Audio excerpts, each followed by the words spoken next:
నాయనా, నిజంగానే కోమలి తిన్న ఉప్మాలో నేను విషం కలపలేదు నాయనా.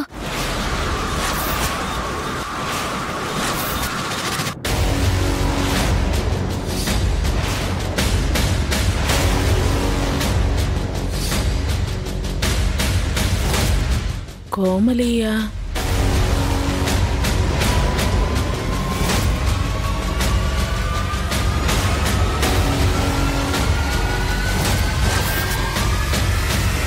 కోమలియా?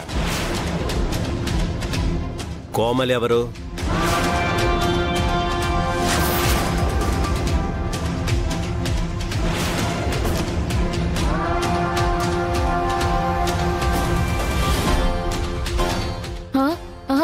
కోమలి కాదు నాయనా, అక్క తిన్న ఉప్మాలో నేను విషయం కలపలేదు నాయనా. ఈ రోజే డౌన్లోడ్ చేయండి, మీ ఫేవరెట్ షోస్ చూడండి.